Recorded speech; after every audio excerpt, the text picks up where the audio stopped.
Ano bang problema mo? Ano bang problema? Ronnie, dahil mali ito! Ayoko lang ulitin ang pagkakamali ko. Na kahit may asawa na ako, hinayaan ko pa rin may mangyari sa ating dalawa.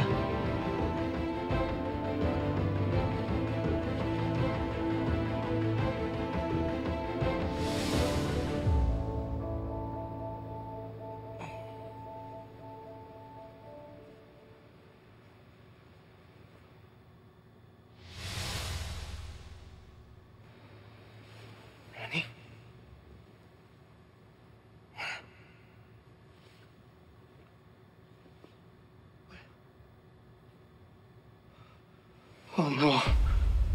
Oh no. Ronnie! Ronnie, what happened? Oh no. Ronnie, kaibigan mo si Joy. Ronnie. Ronnie. Hindi ko pwede. I can't hurt my wife. What the hell happened? So sorry. So sorry.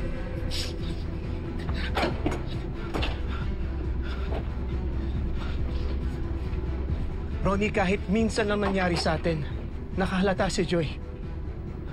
Madalas siya magtanong, madalas namin pagkawain ang duda niya. And I wanted to tell her everything. Pero hindi ko alam kung paano gawin. Ronnie, you were her friend. How would Joy react with that level of betrayal? Masisira ang relasyon niyo. Ang relasyon namin. Hanggang sa namatay na siya without her never knowing the whole truth. Do you know how that makes me feel?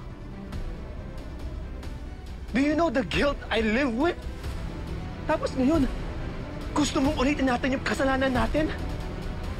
Matagal nang patay si Joy. It's not as if you're being unfaithful to her. Naging tayo nga when we were in the US, remember? Remember? Iba yon. Iba rin ngayon.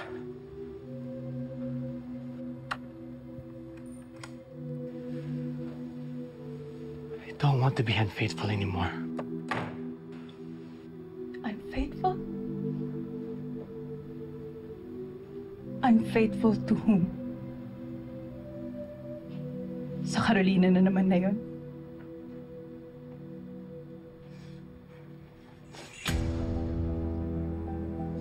Damn you! Damn you, Wilfred! Hanggang kailan mo ba ako sasaktan? Hanggang kailan? Wilfred, she deceived you! She ruined your life. She ruined your family. Baka nakakalimutan mo. Pero siya pa din? Siya pa din yung iniisip mo?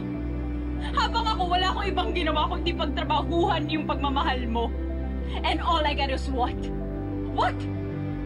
Rejection after rejection! Nakakasawa na! Nakakapagod na! Bakit hindi mo ko kayang mahalin, Wilfred? Bakit hindi mo ko kayang mahalin?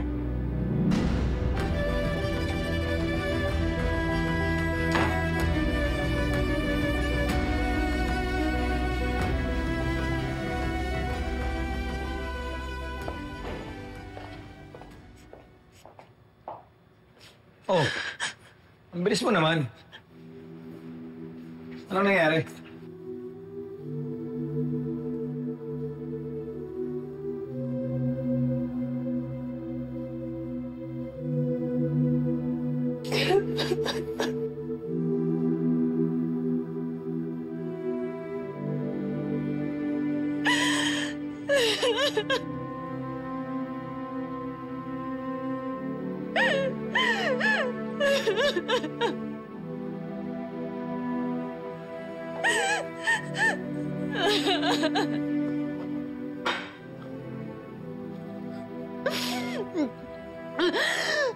Mami, ba't ka umiyak, ha? Anong ginawa sa'yo ni Wilfred? Yun nga eh. Wala siyang ginawa. Wala siyang ibang ginawa kundi saktan ako! Lagi na lang niya ako sinasaktan.